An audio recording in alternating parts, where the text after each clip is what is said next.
We are iConnections, and it's time to talk about change. To work together and rebalance our global systems. To create a more equitable world for everyone. To celebrate women and their achievements. Acknowledge their trials and their triumphs. To challenge biases and recognize that the leadership of women is essential.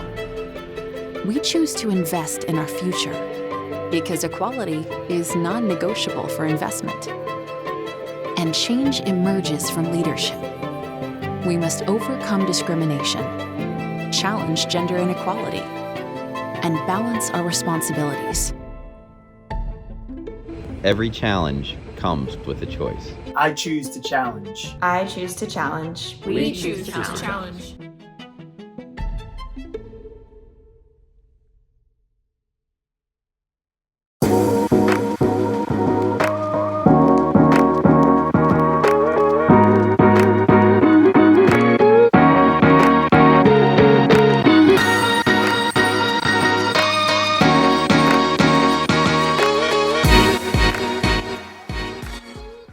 Hello, and welcome to the iConnections Changemakers Forum.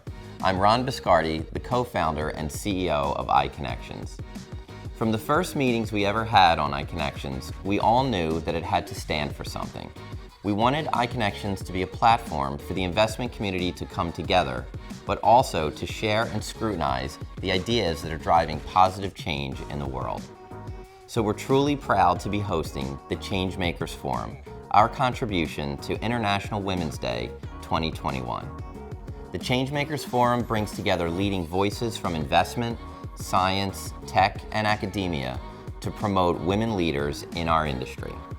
The theme of this year's International Women's Day is Choose to Challenge, something our guest speakers have personal experience in and an active interest in encouraging. I'd like to thank our speakers and our sponsors for supporting this event. Your participation is an important part of supporting this cause. And now, I'll hand it off to our host, Caitlin Mallon. Thanks, Ron. Welcome to the session, Choosing to Challenge, sponsored by MS Howells, a family-owned and operated full-service broker-dealer offering comprehensive solutions for financial professionals. As part of this year's International Women's Day theme, Choose to Challenge, this session examines the ways that investors and allocators can choose to challenge gender inequality and how we encourage others to join them. This session is moderated by Rahul Moodgal, partner at Parvus Asset Management. We welcome Kim Lew, CEO of Columbia University. Joining her is Sandra Robertson, the founding Chief Investment Officer and Chief Executive Officer of Oxford University Endowment Management, Anna Marshall, Vice President and Chief Investment Officer at the William and Flora Hewlett Foundation, and Amy Chen, Chief Investment Officer of the Smithsonian Institution. We hope you enjoy the session. Today is the honor of my life to have the four of you in one place. A heartfelt thank you to all of you for being part of this inauguration event, the iConnections International Women's Day Week. I've had the pleasure of working with each of you for between 16 and 23 years. Sandra, since 1998, when I had hair, you have taught me about never giving up and doing things your own way. Amy, also since 1998, you have shown me that in spite of the big picture, we sometimes forget the smaller things that are more important, critical to the bigger picture. Anna, since 2004, you've taught me about relationships and how that is what life is about. I have consistently seen how managers come to you for advice. And Kim, since 2005, you are the one who's taught me never to forget where I come from, to give back and be proud of who I am. So thank you, all of you. You are incredible. I'm indebted to you. I really am.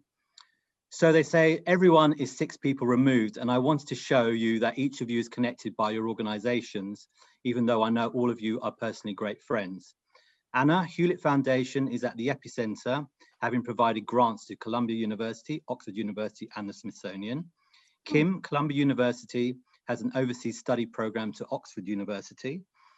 Amy, the National Museum of American History, part of the Smithsonian, is part of Columbia University. And Sandra, Oxford University provides access to the Smithsonian through its Journeys program.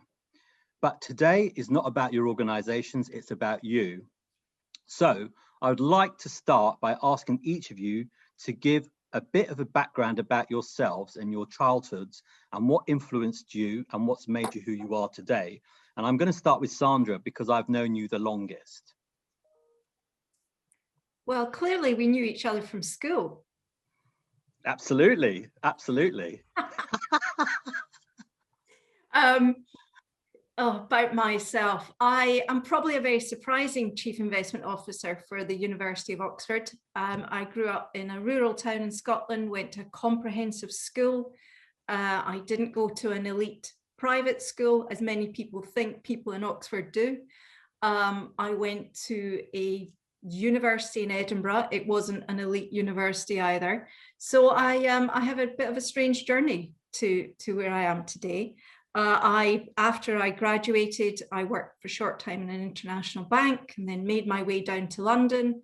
And I suppose I've always been a bit of an outsider in what I do. I almost sort of bumbled into investment management.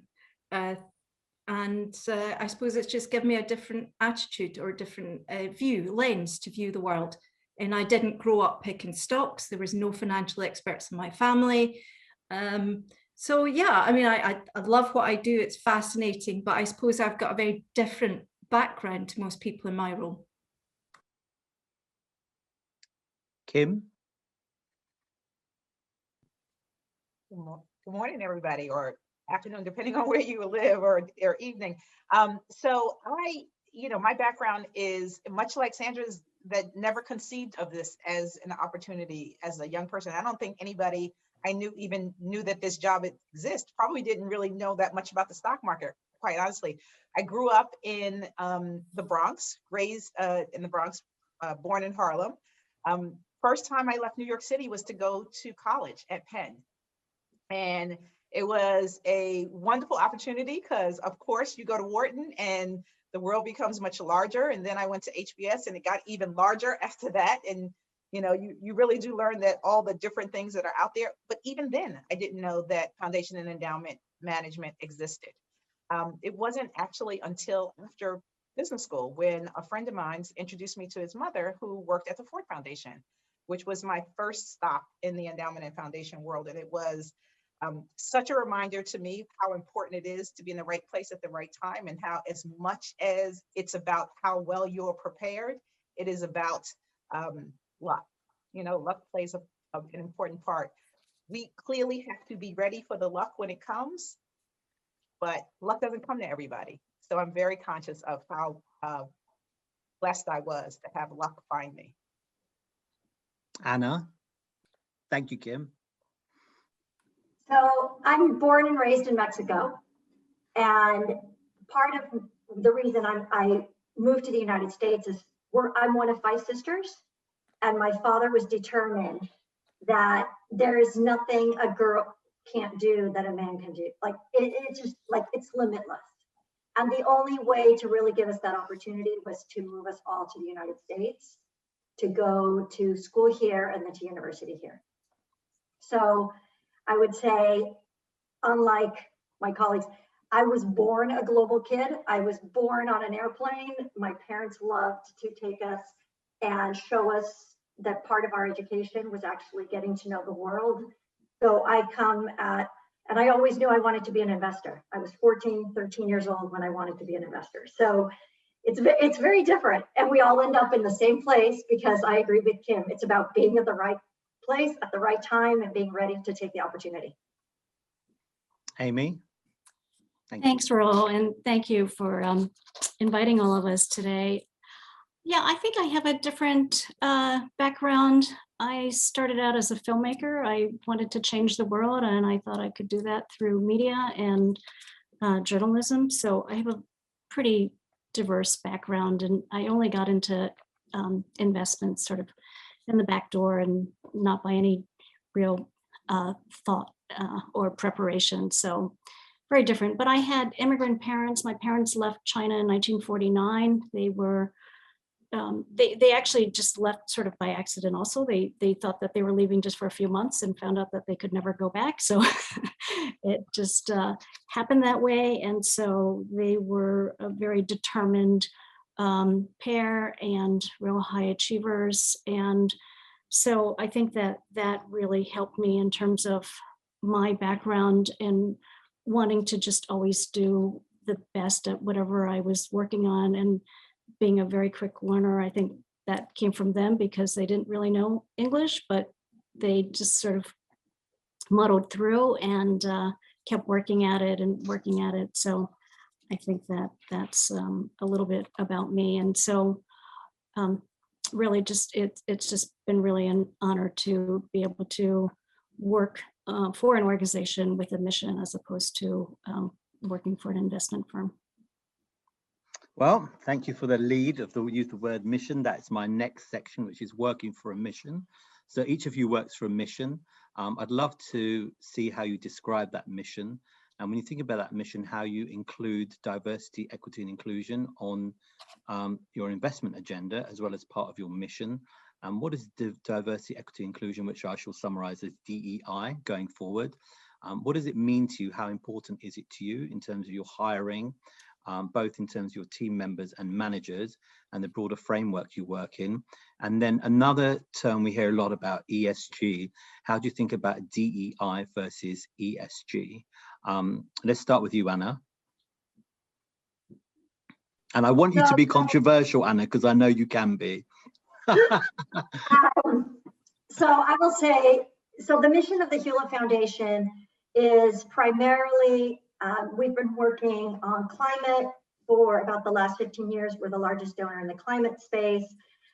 Women's empowerment, and women's empowerment takes form in reproductive health choices as well as education.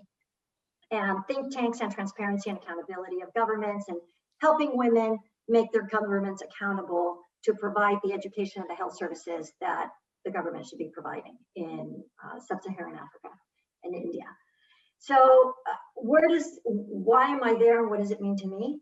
I think the mission, one, gives our work purpose, but also it's a chance. I'm not big on signing up for DEI or ESG or any promises. I am a person of action, not a person of signing on to pledges. And so since we do a lot with climate and we do a lot on diversity, for climate, in 2015, we stopped making any investments in any oil and gas and natural resources. And then my DEI is more about diversity and points of view. So I like to have a team that is, that comes from all different sides of the investment world, whether they're quantitative, but they were all trained as investment managers. They all worked as investment managers because that allows us to have a different point of view than every other LP. And I think that's why when you hear on this panel, all of these different walks of life, that's what you want on an investment team. That's why we talk to each other, because we all see things from such a different point of view. Great, Kim. So I have had the great pleasure of working for 3 mission-based organizations. And I always tell people when they come to talk to me about working at one, that you can't get too tied to the mission of your organization. You have to love mission-based investing. But if you only love the mission of one organization, then you'd never see an opportunity to move to a different one. So I started at the Ford Foundation and was captivated by it because at the time I joined Ford because they did economic development. And I thought, I'm going to learn about economic development. I'm going to go save my old neighborhood. Did not work. And then I left and I went to the Carnegie Corporation and I thought to myself, not exactly my mission, but then I got there and I thought, this is the absolute best place to be at this time in the world. They did democracy and civic engagement. Clearly that was at risk. They did education, clearly at risk. And they did international peace. I always call it the Miss America Foundation because they did they touched every area that Miss America says that they want to do. And now I'm at Columbia University, who clearly sits at a very important place in New York City. It's situated in Harlem. Obviously, I have a connection there. It feels very passionately about making sure that education is more fairly distributed and everybody has access to it. They have started an Earth Institute and a climate school. Clearly that sits at the core of who they are as an institution. Very passionate about the intersectionality of different disciplines and approach world problems that way. I think that the idea behind trying to create just a better sense of what it takes to make the world a better place, which includes, good people, good research, good processes, is what I joined Columbia for. And so 3 very different missions, but it's been wonderful. And I like the fact that I'm at a mission-based organization and spent very little time at a traditional for-profit. With respect to DE&I, obviously something incredibly important to me. For me, I think that we as investors, we as people in general, the ways that we process all of the incredible amounts of information there is in the world is by finding proxies that give us information. And so I completely agree with Anna, is that we want diversity of thought. Well, race, gender, sexuality, all these things are proxies for different thoughts. And in a world where you're trying to get that, and you're trying to get people with different experiences, I found it to be a decent proxy for finding different ideas. Not always the case, but sometimes the case. And for sure, I believe really strongly that we as investors, especially with long-term institutions, are trying to go to where the puck is going, that we need to find new areas of opportunity. The world is becoming more diverse. And our managers need to capitalize on that. The best way to do that is to have people who understand it.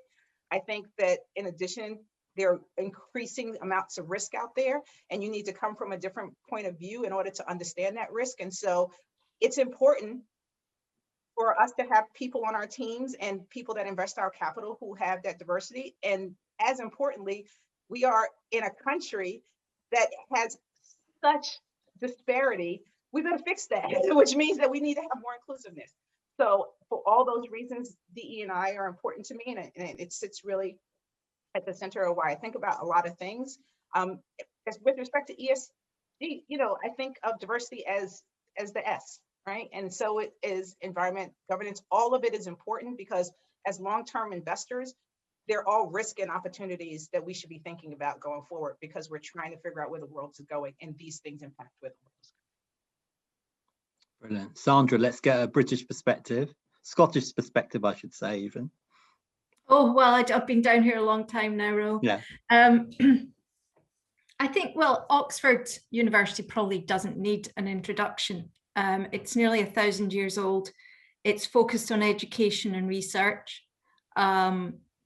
It is a phenomenal research university, particularly strong in medical research. And I think we've all seen the result of that recently with the amazing work of our scientists with the production of the vaccine. Well, sorry, not quite the production of the vaccine, but the development of the vaccine.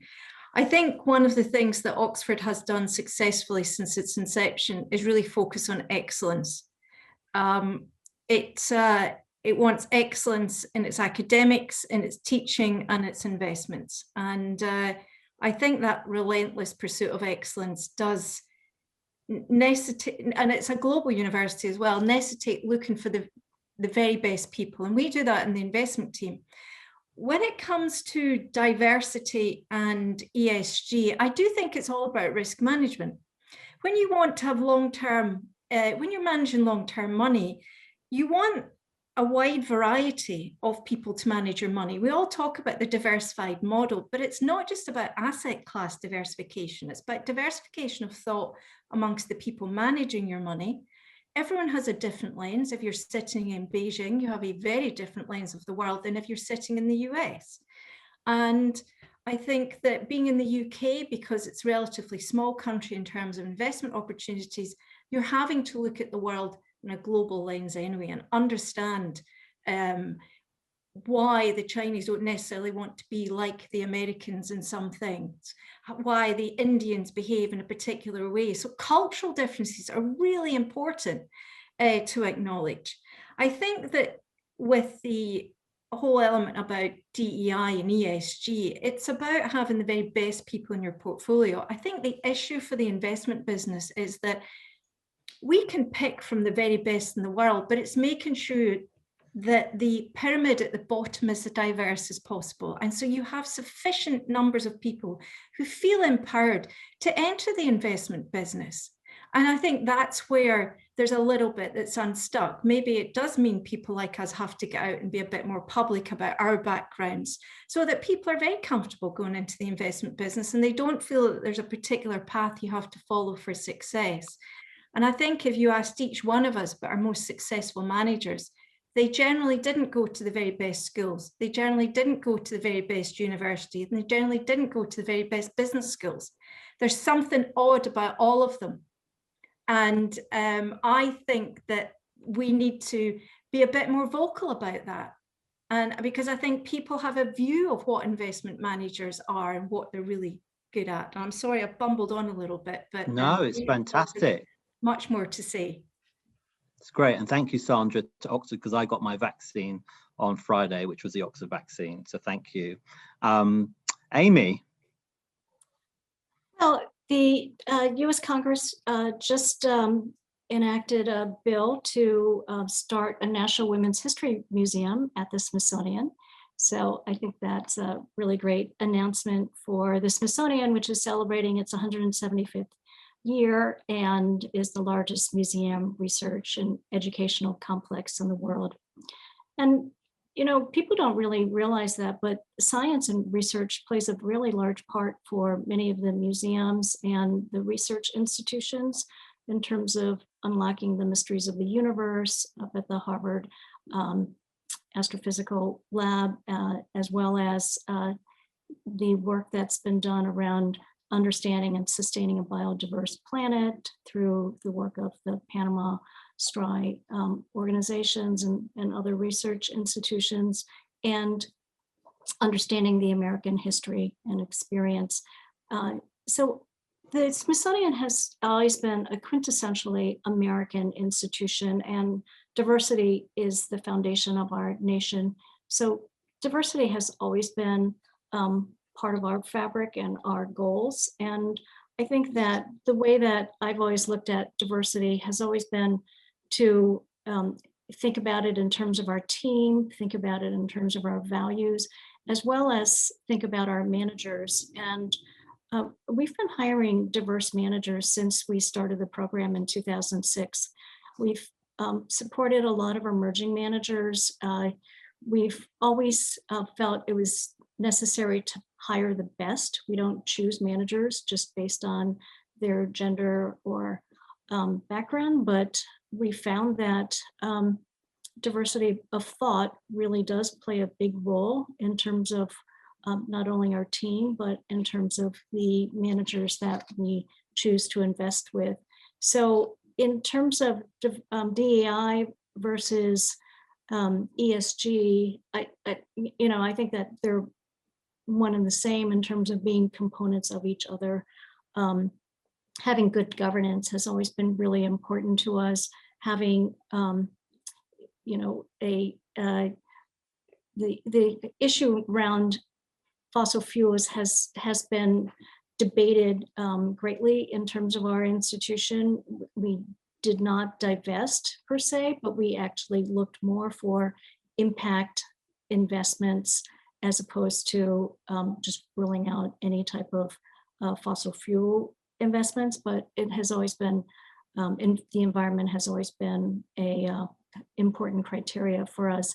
And then, just as Kim mentioned, the social has always represented diversity for us, and that's been really important, not only in terms of talking to all of our managers, but also hiring diverse managers. Great, thank you. So before we move to a section about you each asking each other questions, I wanted to quickly ask you on challenges about diversity, equity, inclusion. And really, I sent you a number of bullet points to think about, but really the two I think I want to focus on are endowments and foundations are considered bedrocks of value investing. How do you think about DEI and value investing? Do you think they're contradictory, or do you think they follow the same path? And then the second thing is, really, do you think DEI is a real thing, or do you think it's becoming commoditized? Everyone's jumping on the bandwagon. and is just saying, yeah, let's do DEI, let's just do it because everyone else is doing it. And if we don't do it, particularly because we work for a mission-based organization, people are going to think bad of us. Let's go with Anna, because I know you're going to be the most controversial. It's not that I'm controversial, is that I do think it's getting commoditized. I think the DEI part is getting commoditized in the same way that climate was greenwashed for a long time. And people say things, but they don't do things. So I would say that the challenge in making sure that we do make an impact in our actions is by actually having tangible actions, tangible plans of actions, not just signing on to pledges, not just making some pie in the sky thing to satisfy your board or your staff, but actually thinking concretely about how you can use your position to improve the programs, how to create programs, how to create and actually solve problems. And I think that is what we're called to do. It's not to sort of just do a, yeah, we'll think about it. Yeah, we'll interview a couple more managers. Maybe we'll add a couple diverse, like, do something. That's all. Okay, Kim? So I will controversially agree with Anna, right? Like, and she knows I try as hard as I can not to agree so that we can have something to talk about. But I think that it remains to be seen whether or not this is a commoditized time. I think that for sure there is a lot of pressure on people to rethink the way they've thought about things in the past. I'm hoping that this time is different. I don't know that it is. I think that we have to get away from the implication that having a more diverse portfolio means compromising returns, right? And as long as that is the perception, I think it'll be fly by night, right? Like, I mean, because our incentives is to maximize returns. And so if people think, this is the flavor of the day, and so I'm just doing it because it's the flavor of the day, and I don't actually believe that it impacts long-term performance, then it'll be of the moment, and it is a commodity, right? But if in fact there's an embracing of the idea that having a more diverse portfolio, having more engagement from a greater percentage of the population, having more ideas in the room actually leads to better investments over the long run, it will be sustainable. So I think to myself, this is the opportunity to prove the point, right? It's important to prove the point that, in fact, to all the naysayers who believe that having more diverse portfolios means that you are compromising returns, it's not, right? And so let's show that. This is the moment to show that. Whether you can show it in enough time before it becomes out of favor is the problem, right? And whether there is real embracing of the fact that there are systems in place that make it really hard, right, for success. I make the point a lot of times that what I see often is that there's a lot of, for instance, women managers who get some capital, but not enough capital to be sustaining, right? Like, we're sprinkling pixie dust all over the place, but not actually building capacity. And so then someone comes and says, well, like I funded this one woman manager, but she didn't do well. Well, you didn't give her the support to do well, A, and B, you've also funded a bunch of men managers who've also sucked, right? Like, so let's not confuse that one has anything to do with the other. So I think that this is the moment to see whether people are willing to give it its due.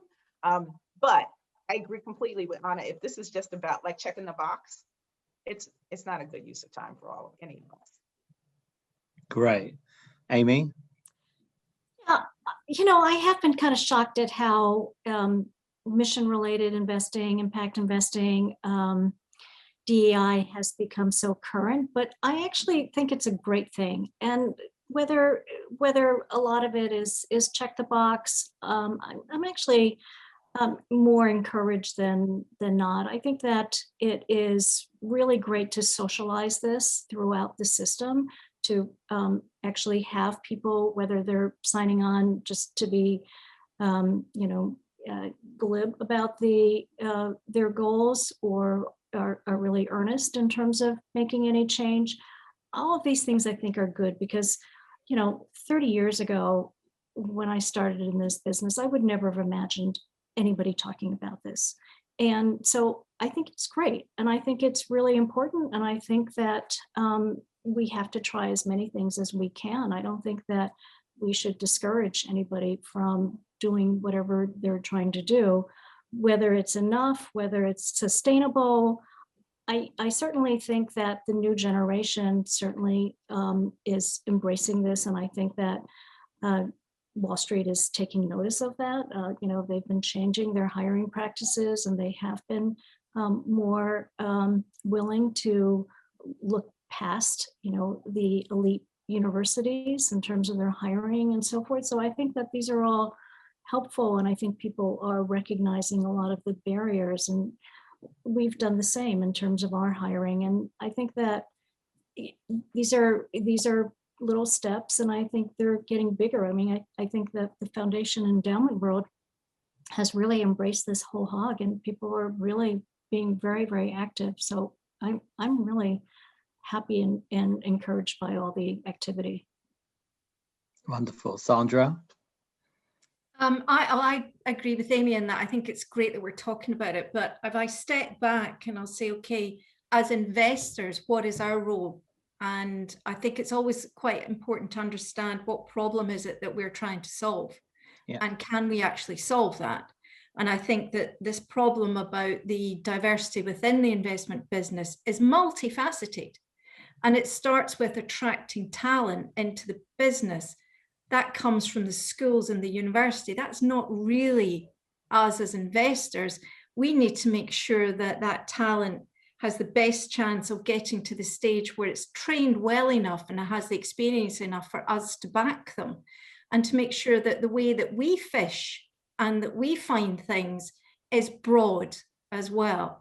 If you are a pension fund and you're used to using consultants, then for your ideas, then the consultants have to change the way they fish in the pond. But I think that using endowments and foundations to solve the world's problems, not only in their grant giving, but their investment portfolios, is quite a difficult thing to do. I think that we have to be able to back the very best talent. And what can I do about it? I can make sure that actually we change the way we look for the talent. And I was talking to Kim about this a couple of weeks ago. And also there's two things: finding the talent and making sure our pools are deeper, that we find the talent. And the second thing is just perhaps being, where we can, participating in areas to attract people into the business. You have to make investment management an attractive business. And I'm not entirely sure, I think it's got a bit of an image problem. So I do think that that is one of the issues. I don't like doing anything publicly, but I feel forced to sort of talk about these things now, because many people meet me and they say, oh, you're not what I expect an investment manager to be like. So I'm not entirely sure what image we've got for ourselves, but it's perhaps not attracting a diverse set of people into the business. 100% agree, 100% agree. So here's an interesting section for us. I would like each of you to ask a fellow panelist a question. We're going to start with Amy, who's going to ask Anna, and then Anna's going to ask Kim. Kim's going to ask Sandra, and Sandra's going to ask Amy. It can be about anything you want it to be. So Amy, I'll hand the torch to you. Thanks, Rahul. So Anna, the last time I saw you, you were in China, and you had either come back from some great trip or was going on to some great trip. So now that we've been cooped up for the last year, I just wanted to know, what was your next great trip that you're planning, since I think that you've been a trailblazer there? So it's probably going to be a 2 to 3 week trip to China. Given the pace of change, and just think of the change that we've seen in the Western world over the past year.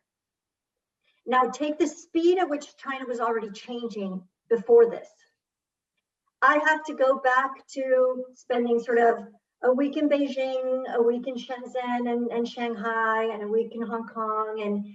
doing my store checks, doing my walk-arounds, my meetings with managers, company meetings, really understanding how that entire economy has changed and just galloped forward in a year. And that's going to take kind of 2 to 3 weeks. So I've got one person going to join me for each of the 3 weeks. So I don't have anyone out for 3 weeks but me. And we're just going, we're going to go do our thing. I'm very much looking forward to it. And when are you going to do that? As soon as my legal counsel allows me to get on an airplane. Awesome, thank you. Anna? I promise I will report back to you guys. Awesome. Anna, you should do a write-up about it. We'll share it. Anna, you can ask Kim a question, please. So, Kim, now that you're at Columbia and now that you're, have a fresh look. So you built the private portfolio of Ford, then you got to build, and shape Carnegie. Now that you're at Columbia, how do you foresee sort of shifting that portfolio or looking at that portfolio and saying, wow, I really think that this is the next thing? I get the great benefit of using some of the same playbook for Columbia, which is fortunate, except for in a much bigger institution. And so therefore it's got to be done differently, but it's kind of nice because this size portfolio is the same as the Ford Foundation's portfolio. So not completely foreign, but a lot of what needs to be done at Columbia right now has to do with rebuilding the private portfolio. I think that historically, as everyone may or may not know, the Columbia used a generalist model. And I think it's kind of challenging to build a thoughtfully constructed private portfolio if you're a generalist, because so much of that industry is about going out and sourcing the talent you want as opposed to responding to what comes to you. And so actually having a deep understanding of each of the markets and the players that you would like to have access to and how they all intersect is important, and someone has to do that work. And so there's a little bit of a rebuilding of that portfolio and reimagining what it will be like. And that's going to be fun because obviously using tools that I developed previously, but at the same time, it had an amazing marketables portfolio that we'll continue to look at and use probably very much the same playbook that's already there with respect to the marketables portfolio. It's gonna be interesting to see how much can be done with more capital and the weight of a massive university with a ton of alumni and a ton of smart students and professors who do research and all sorts of things, and leveraging that for the benefit of the endowment. So I'm looking forward to that. Thank you. Kim, do you want to ask Sandra a question, please?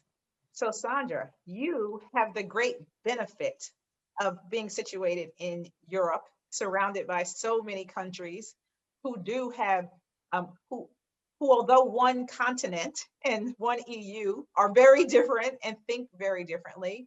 I'd love to hear a little bit about how you think about, to the point you made earlier about that there's a lot of just diversity around the world of just the way people culturally think about things. What is the one interesting pieces of cultural information you found on your journey that influence how you invest? Whether it's in Europe or any place else in the world, and because I would like to use that to help me invest. I would like to steal your intellect. Well, I suppose if you put things on the spectrum of capitalism with China at the far end, ironically, and then the US, and then probably countries like the UK and some of the Nordic countries. And then you sort of get to France and Germany and France. I think what's really important is, as you look at Europe, and particularly continental Europe, is that you have to really understand the motivations of the individuals. We have a thing in the UK that we laugh because, people make 2 times their money and retire to the country. Whereas in the US, there's a relentless pursuit of wealth, but it goes beyond a certain level of wealth. It becomes a status symbol as well. But in the UK, we haven't quite got that. And somewhere like France, it's completely frowned upon. It's still quite a socialist country. And I did sit, and I remember being in a meeting with lots of CIOs in 2008, 2009, and everyone said there's going to be a huge distressed debt opportunity in Europe. And I said, no, there's not, because the banks do not deal with their issues. They slowly deal with it over time because it's so connected culturally. And that was the same this time. Again, people said, oh, there's going to be a huge wave of distress. And it's like, no, there isn't. So I think you really got to understand what's important to governments, to people, how they think, and to understand the motivations behind that. And I think that's the single biggest mistake I've seen: people take their ideals, their value, and think that's how other people will deal with it.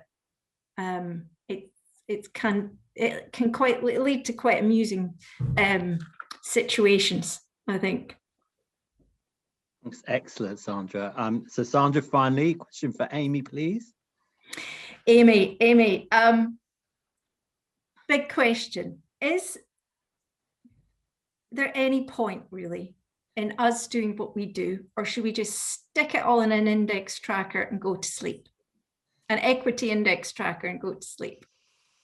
I know, it's really funny. I'm on a college investment committee, and we have various alumni who ask that same question all the time. And I think that at the Smithsonian, we certainly can show that our excess returns over decades have really proven that to be false. I think that we have, I mean, even though we've had this amazing bull market, we've been able to protect the capital under, whether it was 2008 or whether it was just last year. There's no denying that having a diverse asset pool has been beneficial. So I wouldn't suggest that. I think that we've always been able to add value with active management, and I don't really believe in a passive approach. But Amy, do you think it's because people, the equity markets have done so well, people have forgotten just how the markets can go down as well as up? Yes, absolutely. Brilliant. So here's a quick fire round and how this is going to work. I feel like I'm on a game show. I'm going to do it as my screen goes. So I'm going to start with Anna, who's then going to pass it to Amy, then to Kim, then to Sandra, and Sandra's going to pass it back to me. I'm going to throw a word to you, and I want you to give me a one-word reaction to it. Okay? Don't worry, it's not anything controversial, or I'm not trying to catch any of you out. But the first word is fear. So Anna. Failure. Sorry? Failure. Failure. Amy? Oh, do I respond to fear or failure? To fear. Oh. Markets. Kim? Conquer.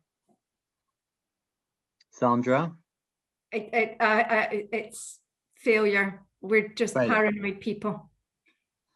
Identity. Anna? Core value. Amy?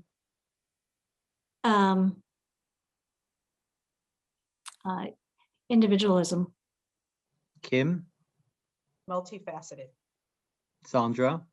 Well, I like multifaceted, but I was going to say family. Amazing. Inspiration. Anna? My parents. Amy? I'm doing two words too. Doing good. Kim?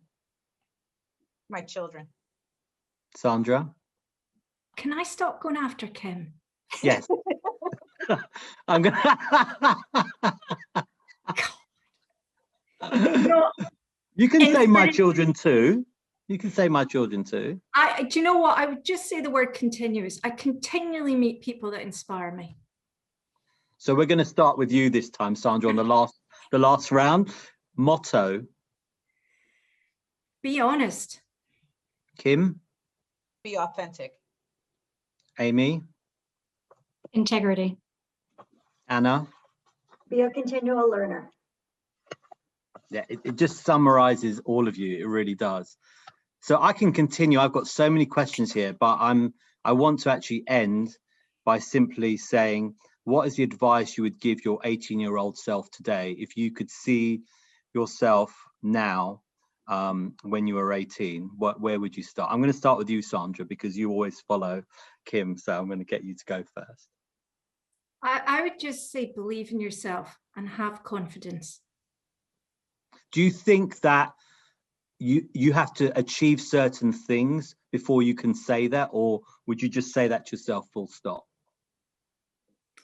I think that looking back, I had very little self-confidence. I think that I didn't achieve everything that I could have achieved. There's probably a bit of a delay if I hadn't been so nervous about getting on with things.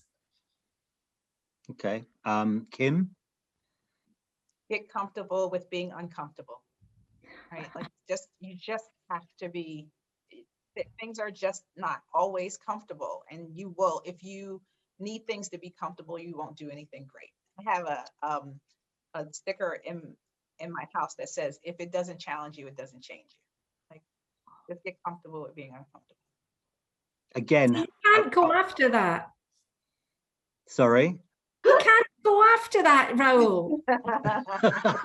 No, I love that. I love it. It's incredible. It goes again back to what I said at the beginning about what you've taught me is just, you've taught me that. But at what point did you feel that it was okay to be that? Is it when you started your career, or is it after Ford Foundation? Is it at university? When did you sort of feel that you could be uncomfortable with being uncomfortable? I'm hoping it happens next year. I'm hoping I get there. It's still aspirational. Look, I think for sure it wasn't at 18, but that's what I would tell my 18-year-old self. It wasn't at 18. I know how hard it is at 18 to feel that way. But that's what I hope my 18-year-old self would know. She didn't. I don't even know. I'm not even sure my 30-year-old self knew it, but hoping my 50-year-old self knew it. That's on the day. Anna? I would say to myself, ask questions and learn from people around you. Your best teachers in life are those that you have great relationships with, and you can learn a ton. Again, back to the point I made about you about relationships. I've just seen you do it for so long. Amy? I sort of echo Sandra's point in terms of insecurity. I would say be committed, be true to yourself, be committed to what you want and what you want to do, because it's only through commitment and through working things through that you'll know whether or not you want to do it or you don't want to do it. And at that age, I think you should follow your passion. You should really be able to explore anything that you feel is interesting and motivating. I have nothing else to add. I just want to thank you all. You're amazing, inspirational. You epitomize all that is good. I'm really honored to know all of you and work with you all. I've learned so much about you over the years. Thank you for being you, and actually for being in my life, because I'm a better person because of it. I salute you, look up to you, and admire you all. And thank you all for doing this for iConnections.